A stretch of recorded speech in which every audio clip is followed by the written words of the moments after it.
नमस्कार, ATN live में आपका स्वागत है और मैं कैलाश कश्यप एक नई खबर के साथ आपके सामने हाजिर हूं।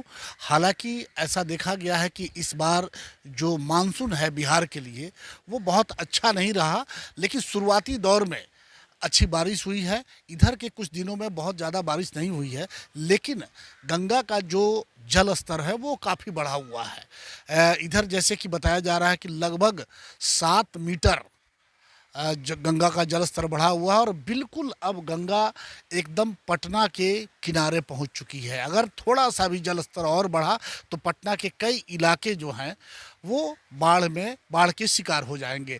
हम अभी आपको पहुंचे हुए हैं पटना के एनआईटी घाट पे और यहाँ हम आपको दिखाने का प्रयास कर रहे हैं कि जो गंगा का जल स्तर है और गंगा का जिस तरह से ये रौद्र रूप दिखाई दे रहा है, हम अपने कैमरामैन से चाहेंगे कि वो ज़रा दिखाएं कि ये किस तरह से गंगा का, देखिए कि ये जल स्तर बढ़ा हुआ है और सामने ये दियारा का इलाका है और पूरी तरह से लगातार ये जल स्तर बढ़ता जा रहा है, जिसको लेकर के पटना के लोगों में काफ़ी दहशत भी है कि अगर इसी तरह से ये जल स्तर आगे आगे बढ़ता रहा तो ये पटना के लिए बहुत ही घातक होगा आने वाले समय के लिए। बताया जा रहा है कि लगभग 7 मीटर, एक बार फिर हम आपको बताना चाहेंगे कि लगभग 7 मीटर गंगा का जल स्तर अभी बढ़ा हुआ है, खतरे के निशान को पार कर चुका है और ये अब पटना के बिल्कुल करीब है। हम लोग अभी एनआईटी का जो घाट है, इसी घाट पे, ये घाट हम आपको एक बार उधर कैमरा करवाएंगे कि यहाँ देखिए कि वो बोट वगैरह, लेकिन जल स्तर बढ़ने के कारण अभी ये सब रोका गया है। जैसे जैसे प्रशासन की नज़र है इस पे। और ये सामने जो आपको ये पुल जो दिखाई दे रहा है, ये मेट्रो के लिए जो काम चल रहा है पटना में, बहुत तेज़ी से चल रहा है।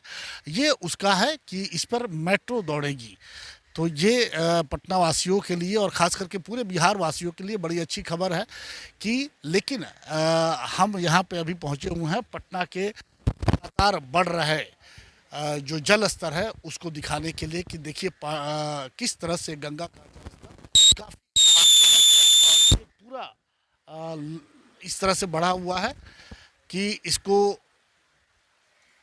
कहा जा रहा है कि ये अब बहुत कम समय बचा हुआ है। अगर पहले से कोई तैयारी नहीं हुई तो पटना के बहुत सारे इलाके जो हैं वो डूबने के कगार पे आ जाएंगे।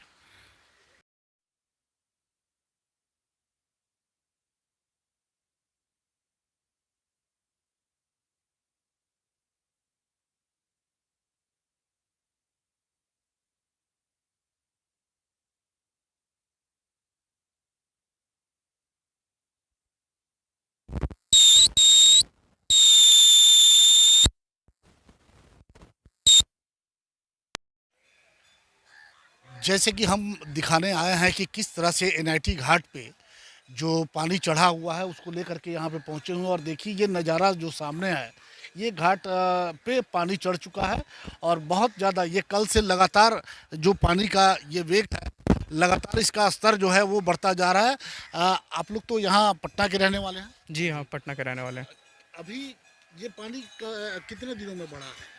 ये अभी लगभग 10 दिन के जो अंतराल में जो बारिश हुई है उसके कारण ये बढ़ेगा अभी। तो अभी तो बारिश कोई उस तरह से बहुत ज़्यादा बारिश नहीं हुआ है। जो बाढ़ का जो सिचुएशन है ना, उसके कारण यहाँ पे गंगा नदी में पानी का फ्लो बढ़ जाता है, वो छोड़ा जाता है पानी को, तो यहाँ का फ्लो बढ़ जाता है दूसरे तरफ से। अगर इसी गति से, अब तो बहुत किनारे पहुंच चुका है पटना शहर के, बहुत किनारे पहुंच चुका है।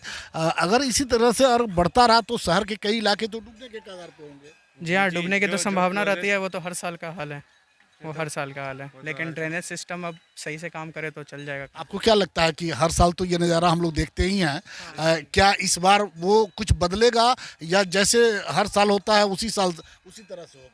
एक्चुअली जैसे जिस मोहल्ले में हम रहते हैं उधर साइड तो तेज़ी से काम चल रहा है ड्रेनेज सिस्टम बनाने का, लेकिन अभी बनने में तो टाइम लगेगा। तो अभी जो सिचुएशन उस हिसाब से तो सिचुएशन फेस करना होगा, लेकिन आने वाले 1-2 साल में जो है सो हो सकता है चेंज आ जाए। हाँ जी, हो सकता है, चेंज हो सकता है। अच्छा, जो ये ऊपर जो दिखाई दे रहा है ये पुल, ये मेट्रो का है? नहीं, ये वो क्या कहते हैं, एक तरह का फेरी टाइप का है ये जो फेरी टाइप का जो पूरा विजिट करवाएगा कि गंगा घाट कैसा है। हाँ, कैसा एक्चुअली ये ट्रेन सिस्टम टाइप का सिस्टम है, लेकिन अब इसको किस तरह इसके से in यूज़ करता future है इसका अभी अभी तो project चल कुछ ही रहा प्रोजेक्ट है। है उसका आइडिया नहीं है। इन डिटेल में, बट ये जस्ट विजिट करवाने के लिए कि गंगा घाट को विजिटर लोग के लिए उसके लिए बनाया गया है ये।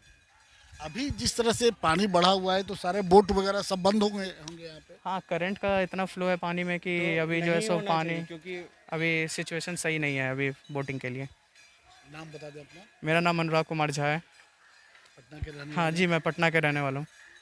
अभी आपने देखा कि अनुराग कुमार झा जो यहाँ पे शायद घूमने के लिए आए हुए हैं, देखने के लिए, पटना के निवासी हैं, और इन्होंने कहा कि जिस तरह से जल स्तर, गंगा का जो जल स्तर है वो बढ़ रहा है, और अगर यही हाल रहा तो आने वाले कुछ दिनों में पटना के कई इलाके जलमग्न हो गए। लेकिन सरकार की नज़र है उस पर, और कई इलाकों में बड़े तेज़ी से ड्रेनेज सिस्टम का काम चल रहा है। लेकिन उनका कहना है कि पूरी तरह से ड्रेनेज सिस्टम को कंप्लीट करने के लिए उसमें कुछ समय लगेगा, लेकिन हो जाएगा। लेकिन ये तो हर साल बिहार की ये नियति है, जो हर साल बाढ़ में बहुत कुछ तबाह हो जाता है, और हमारे जो राजनेता हैं हर साल कुछ करने की कस्में खाते हैं, कुछ करने के वादे करते हैं, लेकिन होता कुछ नहीं है। आज लगभग आज़ादी के 70 साल तक के बाद भी बिहार का बहुत सारा इलाका है, हम सिर्फ पटना की बात नहीं करेंगे,